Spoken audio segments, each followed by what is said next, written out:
Bienvenidos. Nuevamente sean bienvenidos a mi clase.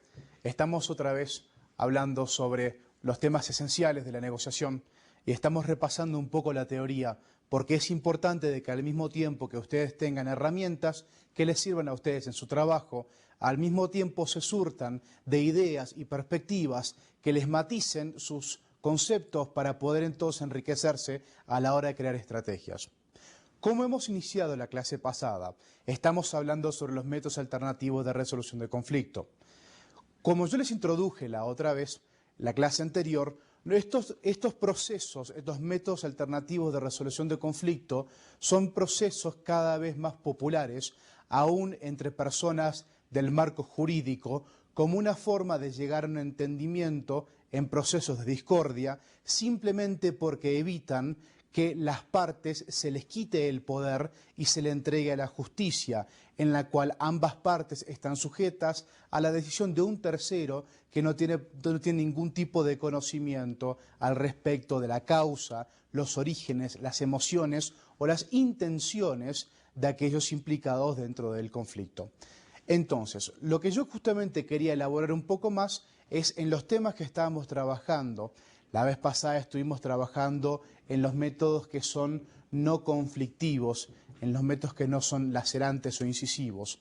Hoy vamos a estar progresando a lo que ya es la mediación, vamos a estar progresando a lo que son los procesos ya más formales y terminando finalmente en los procesos jurídicos.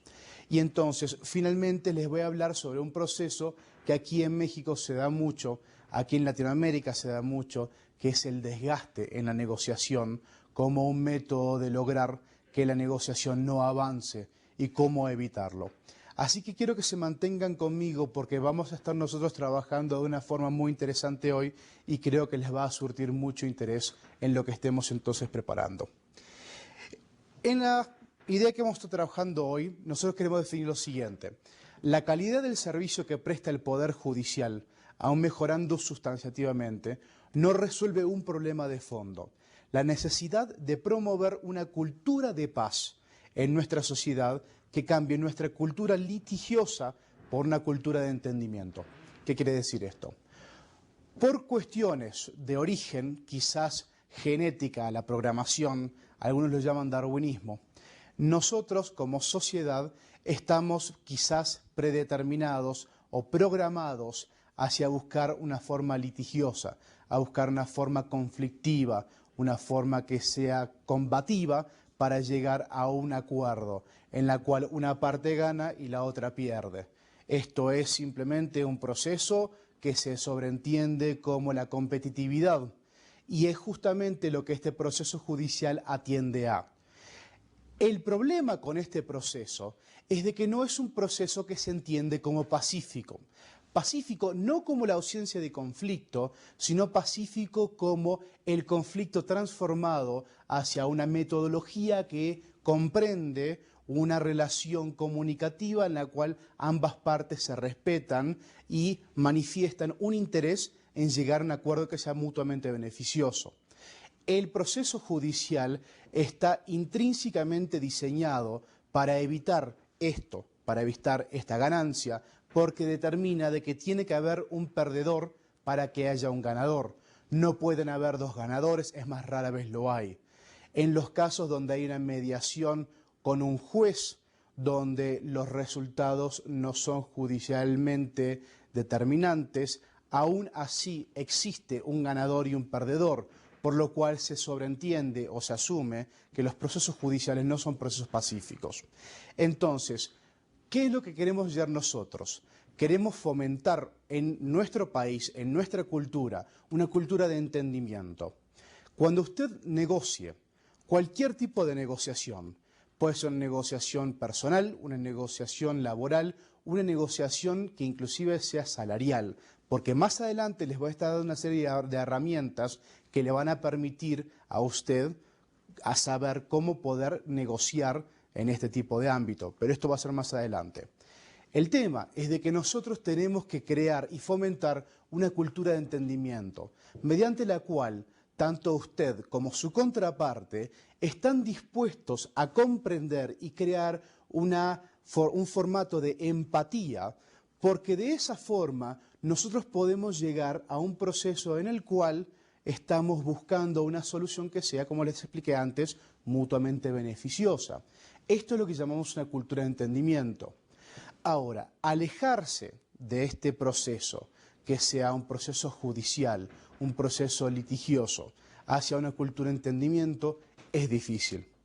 En una sociedad con un proceso, con una realidad donde el crimen es cada vez mayor, donde hay una desconfianza cada vez mayor sobre su contraparte, donde hay un distanciamiento entre los individuos debido al relacionamiento a través de otros medios quizás un poco más frívolos, como el Internet, nosotros tenemos que quizás volver a el espíritu comunitario para entender de que nosotros tenemos que lograr una convivencia para poder entonces realmente sobrevivir.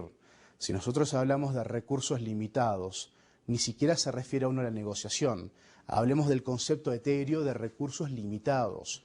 Una cultura de comprensión busca justamente matizar esos recursos limitados para que todas las partes tengan un acceso similar o por lo menos un justo derecho a ese acceso. Y eso es lo que justamente busca el proceso contrario al proceso jurídico, que es la mediación o que es la negociación personal en la cual hay una cultura de entendimiento.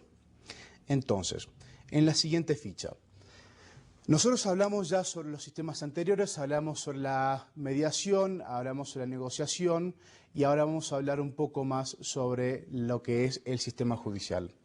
El proceso judicial no deja en manos de las partes la solución creativa y responsable.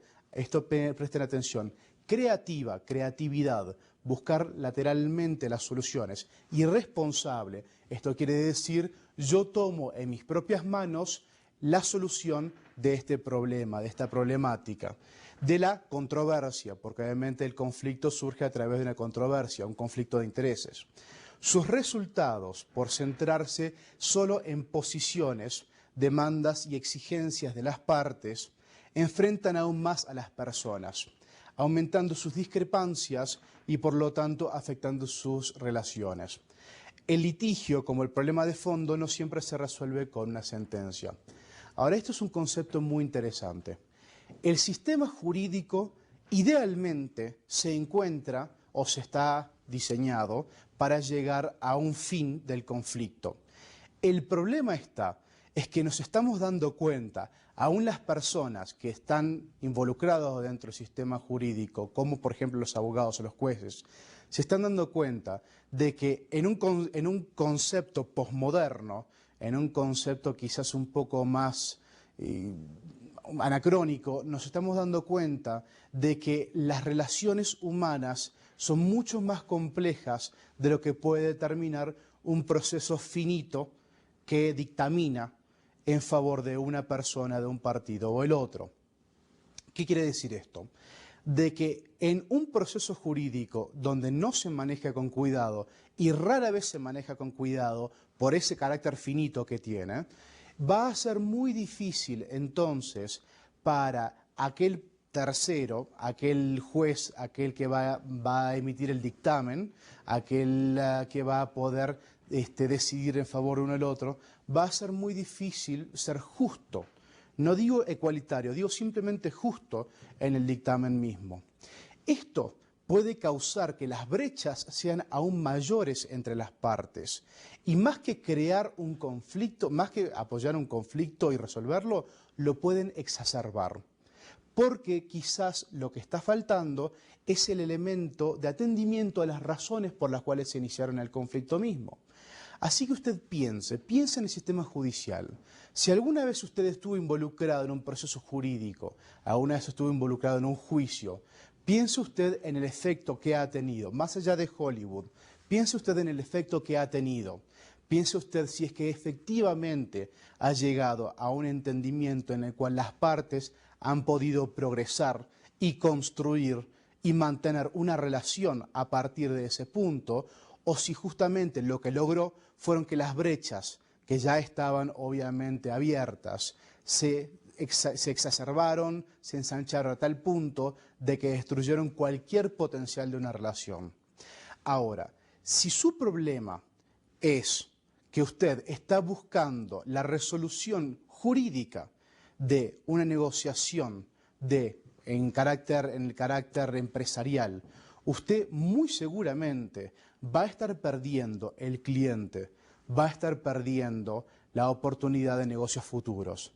Pero lo que es más, usted se va a dar cuenta de que si usted de alguna forma hace saber o se hace saber esta condición litiginosa en la cual hubo un proceso jurídico para resolver un problema con una contraparte, sea un suplidor, sea otro cliente, sea un proveedor, entonces este tipo de imagen podría afectarlo negativamente y permanentemente en la relación suya con otras personas, con otros suplidores, con otros clientes. Este proceso jurídico podría efectivamente dañarle la imagen a su empresa. Ahora, piénselo de esta forma. ¿Está usted dispuesto por llegar por un proceso o por una negociación que no se está resolviendo, utilizar el proceso jurídico que es determinante, donde va a haber un ganador o un perdedor y un perdedor donde el perdedor puede ser usted, a de pronto que este proceso se haga saber, si entonces se utilice en contra suya porque crea una desconfianza de su capacidad de llegar a un entendimiento cordial? Esto es una realidad que usted tiene que considerar. Esto es un efecto lateral, un efecto subsiguiente a el proceso litigioso aún acabado. Y esto es una consideración que usted tiene que tener y quizás una razón más para elegir a la hora de resolver un conflicto, el negociar o el mediar de forma más amigable, de forma más comprensible, en vez de llegar a este punto o en vez de utilizar el litigio como una forma más efectiva de resolver el problema. Ahora, por ello, la sociedad progresivamente va comprendiendo que los métodos adversariales, que es por ejemplo el litigio y los procesos judiciales, como el proceso judicial, resultan ineficientes. Y se comienza a sentir manifestaciones concretas para abrir las puertas a nuevos modelos que satisfagan mejor sus necesidades. Ahora quiero que presten atención a esta palabra, ineficiente. Cuando nosotros hemos hablado de la importancia de la negociación, hemos hablado de que uno de los factores que van a determinar va a ser el tiempo. El tiempo que usted invierta y el recurso que usted invierta o los recursos que usted invierta durante la negociación están proporcionalmente relacionados a el beneficio que usted va a obtener de ella. Cuanto más invierta, mayor el costo, menor el beneficio. Esto simplemente es que usted al final, haciendo una comparación y haciendo el costo de oportunidad, va a darse cuenta de que usted ha sacrificado quizás más de lo que debería o la ganancia que está obteniendo. El proceso jurídico es un proceso costoso, es un proceso elementalmente largo, es un proceso que se extiende quizás innecesariamente. Y es un proceso ineficiente porque le va a forzar a usted a dedicar recursos, tanto humanos como económicos, a resolver ese conflicto en vez de utilizarlos para aumentar la producción, por ejemplo. Y si usted no se enfoca en la producción, usted está dejando de ganar por un lado para perder por el otro. Esto es un doble proceso negativo y esto es justamente lo que tenemos que procurar evitar a la hora de resolver un conflicto. No es un proceso no solamente constructivo porque rompe relaciones, es aún económicamente ineficiente y es por eso que los métodos adversariales son cada vez menos efectivos como formas de resolución de conflicto y es por eso que nosotros estamos interesados en que usted se empiece a aventurar hacia los métodos alternativos de resolución de conflicto. Entonces, en la siguiente ficha, nosotros tenemos a Marta Ollenar que nos sostiene. La ley limita el poder hegemónico de los gobiernos e impone el Estado de Derecho, pero como medio para resolver conflictos provee limitadas opciones. La ley es coercitiva más que consensual, jerárquica, más que democrática, rígida y predeterminada más que flexible. Fabrica un perdedor y fabrica un ganador. Crea una ficción de objetividad. No hay lugar para los sentimientos heridos. Es racional, pero carece de sabiduría. Cuando nosotros hablamos de consensual, jerárquica, rígido, falta de sensibilidad, falta de sabiduría, lo que nosotros estamos esencialmente describiendo es la antítesis del carácter humano. El Estado como un concepto etéreo, como un concepto abstracto, puede facultarse o puede beneficiarse de la ley para resolver procesos, porque el Estado es un ente superior o quizás de mayor necesidad que el total de sus componentes. Lo mismo con las empresas. Ahora, el problema es que el Estado, como la empresa, es lógicamente más inflexible, más rígido y más estructurado de lo que es un ser humano.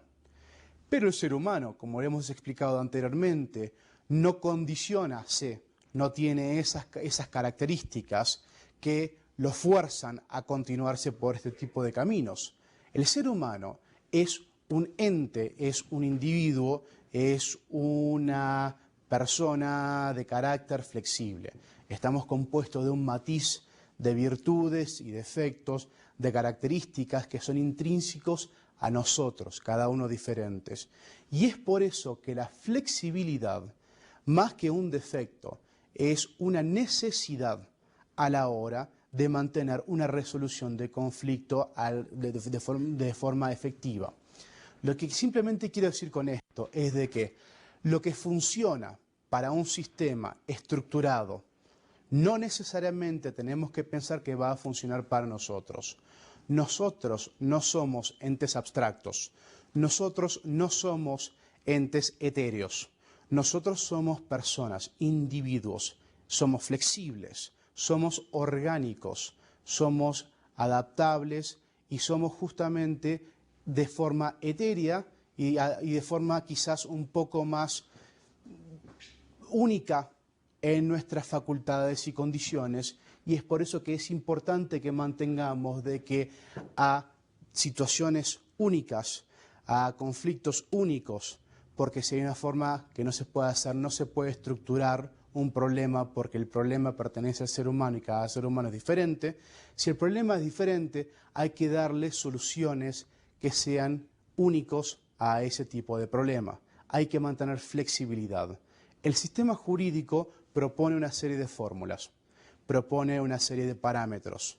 Quizás procura encasillar problemas para que, si no se definen dentro de una categoría, se definen dentro de otra.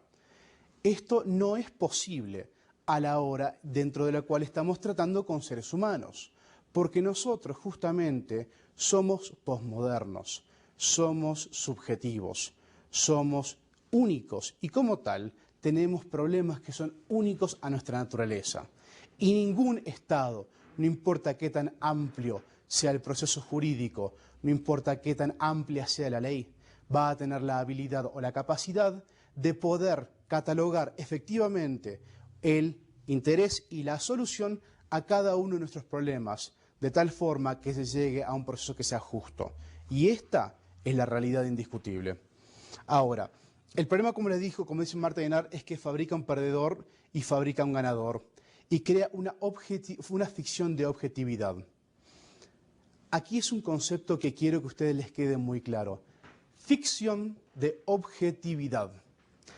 De la misma forma que nosotros decimos que un tercer participante en una mediación puede ser objetivo simplemente porque se adentra en los problemas de las personas que están involucradas en el conflicto, en la discrepancia, en la disputa.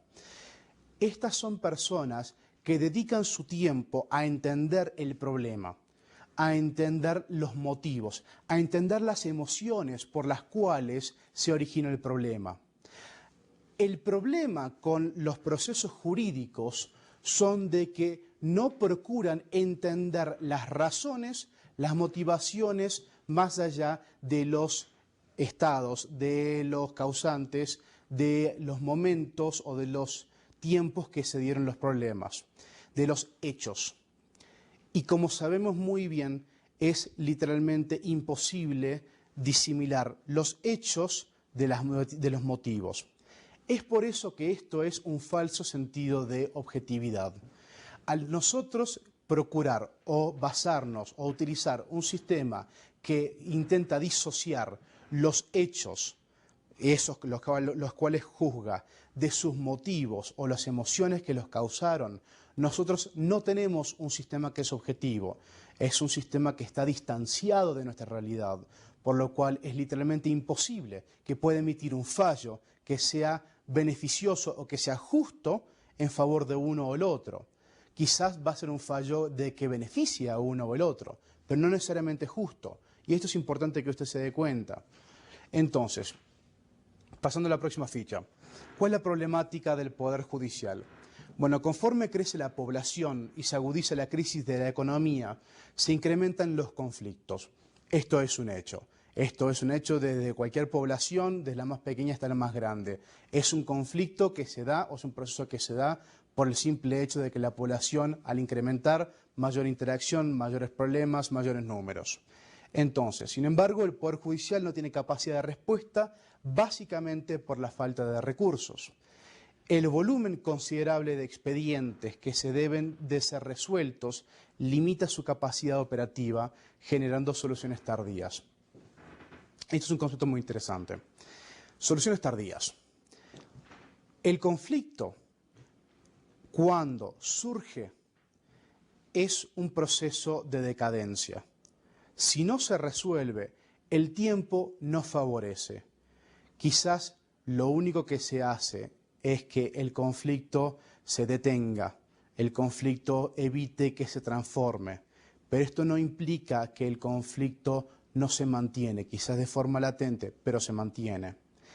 El problema con el sistema judicial es de que, al falta de recursos, estamos entonces nosotros sujetos a la disponibilidad de aquellos o a la apertura de oportunidades del sistema jurídico a que se nos otorgue una oportunidad para intercambiar con nuestro opositor la solución y entonces de esa forma llegar a un entendimiento. Pero desde el momento que se suscitó el conflicto hasta el momento de que se dictaminó a través de un proceso jurídico, el proceso de tiempo por falta de recursos es una condición que es completamente ajena a nosotros. Ahí directamente, al momento que nosotros hemos entregado el problema a las manos de la justicia, hasta que se llegó a la justicia, hasta que la justicia tomó manos en el asunto, tomó cartas en el asunto y empezó con un proceso de investigación y dictaminación, nosotros estamos sujetos al factor del tiempo. Y ese mismo factor del tiempo, ese simple factor del tiempo, ya automáticamente está implicando un costo en recursos, está implicando un costo en recursos humanos también, y está implicando un costo de oportunidad en lo que son ganancias operativas. Y esto es una consideración que usted tiene que tener. Entonces usted fíjese, en este tiempo que usted le entregó a el Poder Jurídico la resolución de su conflicto con su contraparte, usted es sujeto a tres elementos que van a determinar el futuro de su empresa, de su relación, de cualquier situación que haya creado el conflicto, quizás incluso de su política. Uno, factor tiempo, lo está perdiendo. El tiempo no está siendo bien utilizado porque usted ha perdido ese tiempo, porque usted no tiene ningún tipo de control cuando el Poder Jurídico va a poder entregarle a usted una oportunidad para que usted realmente examine las razones que han suscitado el conflicto. Dos, recursos económicos, porque usted está obviamente desviando recursos económicos de que normalmente son limitados para mantener a aquellos o para pagar los costos a aquellos que están apoyándolo en su proceso jurídico, entiéndase sus abogados. Procesos también recursos humanos. Usted quizás está desviando a sus propios empleados a que se apoyen o a que faculten la labor del proceso jurídico para que se resuelva en su favor. Y tres, el costo de oportunidad. El hecho simplemente de que usted esté gastando tiempo y dinero, o tiempo y personas, en este proceso jurídico, usted automáticamente ha dejado de ganar, o ganar menos por lo menos. Esto quiere decir ya un sacrificio para su empresa. ¿Usted quiere esto para una negociación? ¿Esto es lo que usted entiende como una forma de hacer negocios? Esto no le va a ser conductivo a usted para llegar a un proceso jurídico que le sea favorable. Y es por eso que es tan importante que usted considere los métodos alternativos de resolución de conflicto. Entonces, pasando a la siguiente ficha. La falta de presupuesto suficiente que permita una infraestructura adecuada con tecnología de punta muy seriamente limita las funciones jurisdiccionales, hecho que se percibe aún más en el interior del país. Estamos hablando de aquí en México, pero también en los países del tercer mundo, países desarrollados en América Latina. En India se sabe muy bien de que aquellos casos que llegan a juicio, aquellos casos que llegan al sistema legal, se tardan aproximadamente entre 7 y 10 años para poder ser atendidos por el proceso. Ahora, usted considere que si usted es un ciudadano normal, y por ciudadano normal no me refiero a los más empobrecidos, me refiero a un ciudadano de clase media, y esto es estadísticamente correcto, usted tendría que esperar entre 7 y 10 años para que el sistema jurídico le otorgue a usted la oportunidad o la falsa objetiva oportunidad para llegar a una resolución de su conflicto. ¿Qué puede haber pasado en esos 7 a 10 años? ¿Qué se imagina usted que pasó? Ahora imagínese que esto no es su caso. Imagínese que esto es el promedio de una población de aproximadamente 500 millones de personas. Esto es el nivel de decadencia al cual ha llegado el sistema jurídico en algunos países. Quizás aquí no llega a ese nivel todavía, pero piensen lo siguiente, sumando a las remuneraciones de los magistrados, cuyos ingresos no les permite un nivel decoroso de vida y una permanente actualización profesional, porque es importante que las personas que vayan a dictaminar o que vayan a usar la ley como referencia tengan un amplio conocimiento de la ley. Si nosotros decíamos recién de que la ley es absolutamente limitada porque no es tan amplia en su capacidad de otorgar una solución para cada uno de nuestros problemas, porque hay tantos problemas como personas y la ley no se ha desarrollado a tal escala, imagínense el problema que se causa cuando los mismos magistrados o las mismas personas que están responsabilizadas de dictaminar ni siquiera tienen la preparación o el conocimiento para manejar la ley en toda su amplitud, lo que quiere decir de que las opciones para usted son aún inferiores. Y lo que quiere decir de que su problema va a ser encasillado en menor opciones. Y esto es menos poder para usted y menos oportunidad de una justa remuneración o de una justa resolución de su conflicto. Esto quiere decir que el conflicto no va a acabar, solamente se va a transformar. Entonces, de acuerdo a sus delicadas funciones como representantes del Estado y la Administración de Justicia, hablando de los magistrados, esto les disminuye el verdadero sitial que les corresponde. Esto solamente para señalar los aspectos más saltantes que afectan la función jurisdiccional.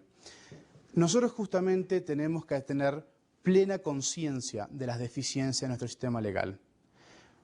Lo que yo les estoy diciendo no es de que ustedes no crean en la ley o tomen la ley en sus propias manos.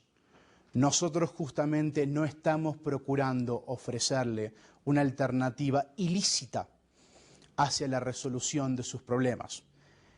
El hecho de que haya una falta de recursos no implica de que usted tenga que buscarlos por sus propios medios de forma ilícita. Implica una mayor responsabilidad civil cuando es hora de utilizar la ley como un recurso final.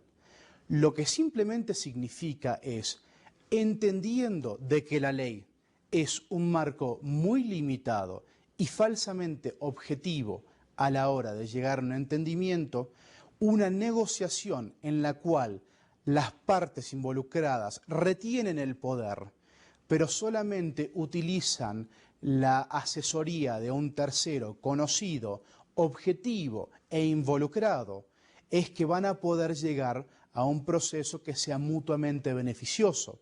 Es lo que yo les hablaba anteriormente sobre el ganar-ganar.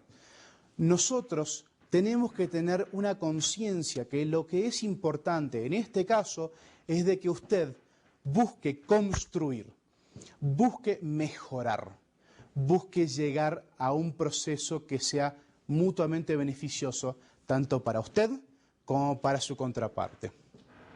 Entonces, en conclusión, es necesario el empleo de nuevas formas de resolver los conflictos, reservando para los métodos alternativos de resolución de conflictos aquellos problemas cuya complejidad y naturaleza permitan su solución en forma directa entre las partes, teniendo como alternativa el arbitraje, que yo les comenté, que era un proceso cuasi legal, pero no era legalmente determinante porque todavía retenía poder, y cuando no, la vía judicial solo para los problemas de mayor envergadura. Esto permitirá descongestionar la carga de trabajo de las dependencias judiciales, equilibrando su capacidad operativa con la demanda de la población y sobre todo le elevará en la calidad del servicio que brinda. Los métodos alternativos de resolución de conflicto pueden resultar en la gran mayoría de los casos una opción eficiente, como les comenté anteriormente, para resolver conflictos, por su bajo costo, costo en tiempo también, atención a los intereses de las partes y manejo adecuado de las relaciones interpersonales. Es necesario efectuar una mayor difusión de las ventajas de los métodos alternativos de resolución de conflicto. Esto es muy importante que ustedes lo retengan. A todo nivel, incluyendo programas teóricos, como este que estamos manejando, prácticos en escuelas, universidades, instrucción técnica, organizaciones públicas y privadas, y en general a toda la población. En fin, de ir creando una nueva cultura de las relaciones interpersonales basadas en principios de una colaboración y participación y entendimiento como cimientos de una cultura de paz. Le hemos introducido hoy, o completado, le hemos concluido la introducción a este concepto. Quizás usted había oído hablar de la negociación o la mediación como una forma de llegar a una resolución de un conflicto o la forma de buscar una negociación amigable. Usted ahora tiene las herramientas, pero tiene las ideas. Lo que es importante es de que usted cimiente estos conceptos y una vez que tenga muy claros sus beneficios, no utilice mi palabra, no utilice nuestros conceptos como un concepto absoluto, enriquézcase, busque más información, porque cuando usted lleve a cabo una negociación, el hecho de que usted sea un experto, un conocedor en métodos alternativos de resolución de conflicto, lo va a poner a usted no solo en la ventaja competitiva a la hora de buscar un conflicto, sino que usted va a ser una persona a la cual activamente estén buscando sus contrapartes para llegar a entendimientos que sean constructivos. Esto le va a mejorar automáticamente en sus negociaciones, en sus relaciones y con sus clientes. Y esto va a ser automáticamente beneficioso para todos los aspectos de su vida. Ahora, más interesantemente, lo que me gustaría es de que ustedes se tomen el tiempo de familiarizarse con ellos y que realmente procuren investigarlos, porque quiero, y esto se lo dejo como tarea de por vida, de que divulguen el beneficio de ellos y que busquen activamente la oportunidad de resolver sus conflictos y negociar con sus contrapartes en un contexto de honestidad, en un contexto de entrega y buscando de que el beneficio sea mutuo, porque esa es la única forma en que usted va a lograr realmente mantener y retener y aún así fortalecer una relación. Ahora, les voy a hablar sobre un concepto que quizás es completamente lateral, pero aún así es muy interesante y es lo que se llama el desgaste. En una negociación, uno de los elementos que es conductivo hacia el detrimento, hacia el proceso de desgaste justamente de las negociaciones, es la actitud que es de demora, de desgaste de las negociaciones, en el cual se truncan porque hay partes que están evitando de que se evolucione y se llegue a una comunicación efectiva. Quiero hablarles un poco de esto porque es un proceso de los cuales tienen que estar conscientes ustedes. El desgaste no es solamente un proceso de demora, también es un proceso deshonroso, porque busca también evitar que la otra persona mantenga un alto nivel de paciencia, un alto nivel de compromiso, y entonces busca hacer las cosas a las cansadas, ya simplemente por efecto residual. Y esto no va a ser beneficioso porque la parte que va a terminar cediendo al desgaste va a ser una parte que no va a estar satisfecha con su rol en el conflicto, y es por eso que va a ser todavía una parte que va a estar en conflicto con usted y probablemente fuerce a que el conflicto se transforme y la negociación de que usted piensa que se ha logrado o que se ha concretado, efectivamente se ha logrado llevar a un punto inferior, a una devolución. Así que quiero comentarles un poco de esto. Ahora, la táctica de negociación comúnmente utilizada en México y en América Latina en general, y en algunos países latinos en el mercado de compra y venta a todos los niveles, por algunos de nuestros clientes, es la táctica del desgaste. Dotarle la capacidad de detectar cuando sus clientes están por utilizar esta táctica y poder actuar proactivamente cuando sus clientes, sus empleados o su contraparte, cuando su jefe o cualquier persona con la cual usted está trabajando está por utilizar la técnica del desgaste, es una forma de que nos determine cuál es la intención, el promover el uso de esta táctica, sino todo lo contrario. Lo que esto simplemente quiere decir de que si usted está prevenido de que se va a utilizar el desgaste, usted puede hacer dos cosas. Uno, esquivarlo. Puede usted evitarlo porque usted puede reaccionar a él de antemano. Pero de la misma forma, una vez de que le ha eliminado y le ha quitado las defensas del desgaste a esa contraparte, usted puede, en buena fe, canalizar la negociación de forma determinante y de forma honrosa, y así de esa forma llegar a un proceso que sea mutuamente beneficioso. Entonces, en la siguiente ficha, ¿cuántas veces sus clientes o sus contrapartes con quien está usted negociando, con quien está usted mediando, le piden una cotización de sus servicios insinuándole que el codiciado cierre del negocio se efectuará con usted? El hecho de crear una urgencia, crear un interés. ¿Cuántas veces sus clientes, con tal de obtener la información de usted, le prometen futuros negocios que nunca serán realidad? Piense esto. El aplicar la táctica del desgaste es bastante deshonesto por parte del cliente. Ahora, quiero que piensen en esto y piensen también cómo se extrapola a otro tipo de situaciones. Cuando usted, por ejemplo, está negociando con un jefe o con un empleado, cuando usted está negociando con una contraparte, la promesa de una construcción en la relación laboral o personal es una forma muy manipuladora de lograr un beneficio a corto plazo. El gran problema es de que la persona que está utilizando esta técnica manipuladora solamente va a poder utilizarla una o dos veces, porque a los efectos la persona que está siendo manipulada deberá cobrar conciencia de que esta utilidad, de que esta herramienta está siendo utilizada. A menos usted que sea una persona que no se dé cuenta que está siendo manipulado por sus clientes, en cual caso probablemente usted debería estar fracasando en sus negocios, porque esto entonces quiere decir que usted se está prestando a la manipulación. Pero partamos de la base que no es el caso, de que usted le promete un negocio, usted es una persona honesta, usted es una persona que está dispuesta a fortalecer relaciones, no en base de contratos, sino en base de palabras, en base de persona, en base de integridad, y entonces cree. Esto es una técnica deshonesta, pero se utiliza. ¿Y cuántas veces se utiliza? Usted probablemente está consciente y a usted le ha pasado con diferentes clientes. Ahora, el aplicar la táctica al desgaste es bastante deshonesto por parte del cliente, como dijimos. A pesar que el cliente piense que es nuestro deber como proveedores de servicios, de hacer lo que el cliente nos pida, los tiempos han cambiado y es tiempo de saber escoger a nuestros clientes.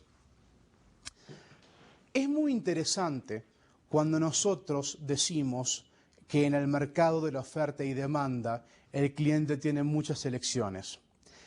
Aun cuando los clientes son limitados porque la competencia es grande, el costo que usted va a incurrir por no tener clientes, o mejor dicho, el costo de oportunidad que usted va a incurrir por no tener clientes, puede llegar a ser tan elevado como el costo que usted incurra por estar tratando con clientes deshonestos, porque de la misma forma usted está desviando recursos que podría estarle canalizando hacia otros clientes simplemente por la promesa de negocios nuevos con clientes o con potenciales que no se va a concretar. Este es el problema con el desgaste. Usted está otorgando información y está desviando recursos limitados, con clientes potenciales en un sistema donde hay un número finito de oportunidades de negocios, y entonces usted está confesando la oportunidad a personas que no lo van a estar favoreciendo. Esto es un tremendo problema que usted tiene que tratar. Entonces, nosotros tenemos que saber elegir nuestros clientes. No solamente es cuestión, esto es interesante, no solamente es cuestión entonces de que nuestros clientes nos elijan a nosotros, de que nuestros clientes sepan que nosotros somos los mejores. Obviamente en la negociación, cuando usted ofrece, en la negociación como lo que es una venta, cuando usted ofrece su producto, usted está ofreciendo lo que usted considera o lo que usted postula como que es el mejor producto. Cuando usted es empresario, usted obviamente se entrega a la empresa porque cree que usted puede hacer una diferencia en el mercado, porque existe una oportunidad, porque existe un niche. El simple hecho de estar otorgándole oportunidades a personas que no van a estar concretando, le implica a usted una pérdida.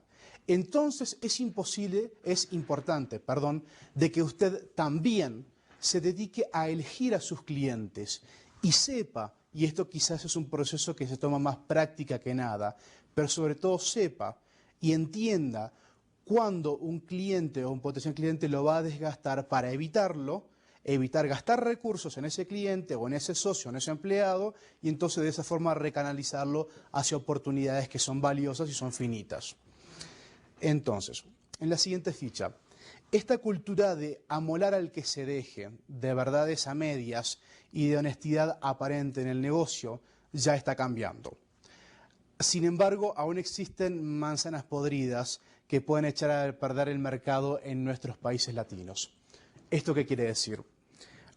Al haber mayor información, tanto para el consumidor como para el proveedor, son menores las instancias en las cuales pueden hacerse falsas promesas sin que una de las partes que esté dañando a la contraparte no incurra algún tipo de perjuicio o de daño automáticamente.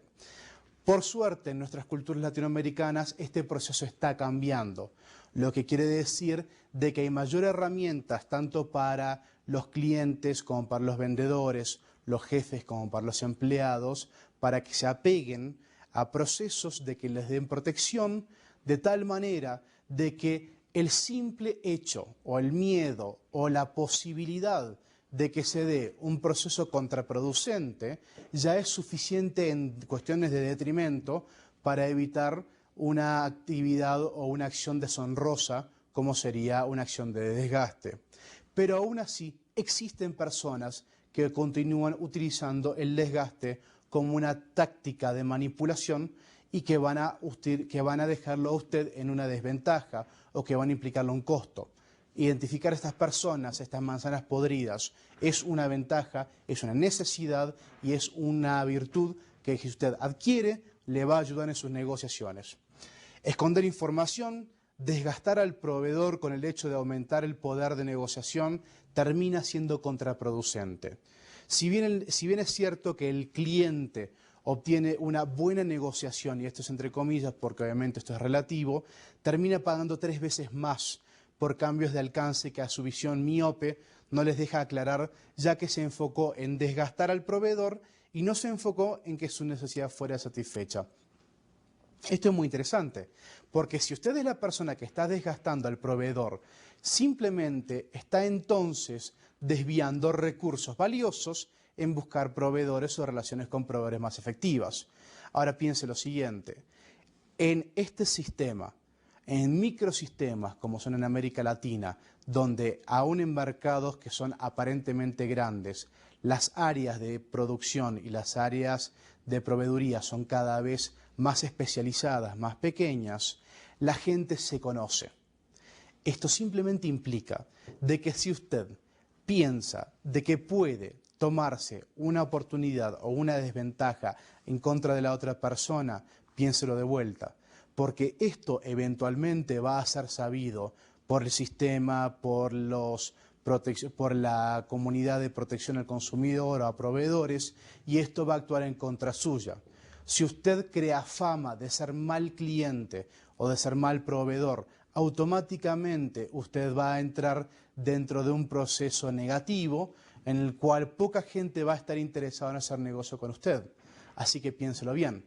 ¿Vale la pena para usted llevar a cabo una acción deshonrosa, de desgaste, solamente para ganar la ventaja comparativa en un negocio, cuando en realidad esto le podría afectar permanentemente a usted en sus negociaciones en otras áreas, por la reputación que le puede crear? Piénselo seriamente, y yo creo que la respuesta es no. Ahora, en la próxima lámina nosotros hablamos de las características del desgaste, y aquí es importante que entendamos qué es lo que deberíamos buscar. Obviamente que esto es el marco teórico y ustedes deberían entonces utilizar sus sentidos, utilizar su práctica para llegar a un mejor entendimiento, pero si ustedes utilizan estas referencias que yo les estoy dando para entonces entender qué buscar, ustedes quizás van a ser más agudos a la hora de entender cuándo se está utilizando un desgaste. Entonces, cuando un cliente o cuando su cliente pide mucha información, esto es una técnica de desgaste, o es posiblemente una técnica de desgaste. Pide varias cotizaciones. Es práctica común que cuando se emite una cotización, cuando se hace una oferta de venta, no se emitan más de 2 o 3 cotizaciones. Esto es práctica en cualquier tipo de industria, es un estándar. Pedir más cotizaciones de este tipo, por lo general, puede llegar a ser una técnica de desgaste, de demora. No dar la respuesta cuando debe de darla, evade con excusas. La falta de honestidad, la falta de actitudes directas es una perfecta forma de demostrar de que no hay una disposición hacia concretar los negocios. Es simplemente una actitud evasiva. Y eso que se hace es justamente una técnica de desgaste. Pasan meses y la toma de decisión no se da. Usted está invirtiendo recursos económicos, recursos humanos en que se concreta el negocio y el cliente no se está cerrando, no se está concretando, no se decide. Aquí lo está desgastando. Esto quizás es un indicio de que el cliente no ha alcanzado la seguridad de que el producto o el servicio que usted está ofreciendo sea acorde a sus necesidades. Aquí es muy interesante porque aquí quizás el problema es suyo.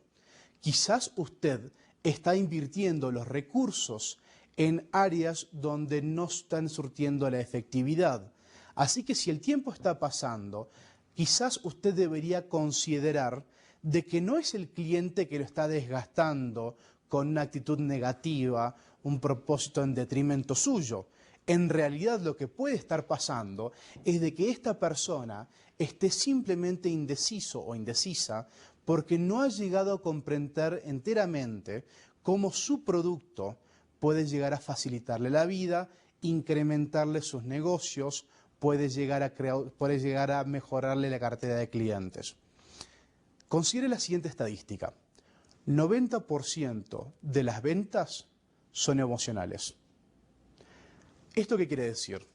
De que 90% de las ventas, o mejor dicho, 90% de las compras, porque cuando usted compra o vende, el concepto es el mismo, hay un elemento o varios elementos emocionales que están determinando la venta en sí. Cuando usted elige un producto, cuando usted elige un servicio, usted lo está eligiendo por el efecto emocional que tiene en usted. Cuando usted elige, pongamos un ejemplo, usted va a su tienda local y compra una marca de jabón. Esto es una venta, la venta es la forma más fácil de negociación. ¿Por qué está eligiendo este tipo de producto? Esto usted está eligiendo porque tiene algún tipo de factor emocional, por el efecto que le causa a usted la limpieza, por cómo lo hace sentir a usted el perfume. Es todo relacionado al proceso emocional. El cliente tiene que sentirse sin miedo a que cuando él o ella haya adquirido su producto o servicio, no solo no le vaya a afectar, sino que le va a incrementar su negocio, le va a incrementar su poder en el mercado, le va a otorgar nueva oportunidad, le va a incrementar su cartera de clientes.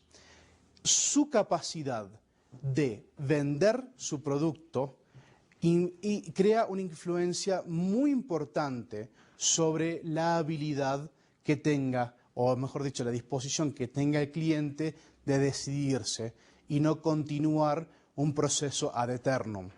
El desgaste, lo que quiero decir para concluir, es que a veces es un proceso que se da por culpa de ambas partes. Es un proceso que se da porque el vendedor no está surtiendo el efecto deseado o no está llegándole a satisfacer las necesidades emocionales del cliente y el cliente no ha llegado a comprender o no ha llegado a tener la seguridad de que este producto o servicio le va a lograr su acometido, que es mejorar su vida, incrementar sus negocios, aumentar su cartera de clientes.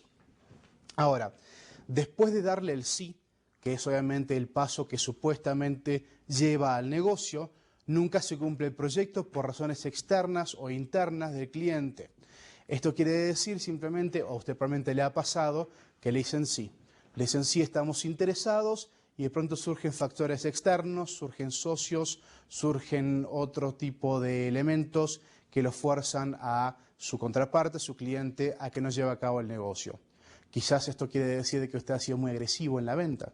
Quizás quiere decir esto de que aún después de haber dicho sí solamente para evitar continuar el proceso constante de la venta, el cliente no está convencido, por lo cual no quiere decir automáticamente que lo esté desgastando, quiere decir quizás también de que usted tiene que reevaluar cómo se cerró la venta y buscar una forma más efectiva de cierre, garantizar de que el cierre sea concreto y que la venta se realice, la interacción se realice. Entonces, el cliente le deja de hablar o se desaparece después que obtiene toda la información. Esto es una excelente forma de demostrar un desgaste. Ahí es una clara forma de que la persona o no está interesada, o le dio miedo, o simplemente el producto no le interesó. Está ocupado en juntas, congresos, reorganizaciones y todo lo que se le ocurra. Esto es una excelente forma de demostrarle que está poco interesado o que realmente tiene miedo a su producto o tiene desconfianza en usted. Le hace pensar qué mala suerte ya lo tenía en la mano o qué buena negociación tuve, pero no se ha iniciado el proyecto aún. Bueno, creo que esto es autoexplícito. Y llevarlo a pensar esto es probablemente un error de principiantes. Un negocio no es un negocio hasta que el intercambio se realiza. Se firma un contrato, se intercambian los valores económicos, por los bienes o servicios. El negocio no se da cuando se da el sí. Y esto es algo que los expertos negociantes, los expertos empresarios automáticamente conocen. Sí no es un sí hasta que tiende el dinero en la mano. Aquí es una básica. Y esto es algo que usted tiene que entender. No se haga ilusiones al principio cuando empiece su empresa, cuando le digan automáticamente que es un sí, porque automáticamente quiere decir de que pueden surgir una serie de dificultades.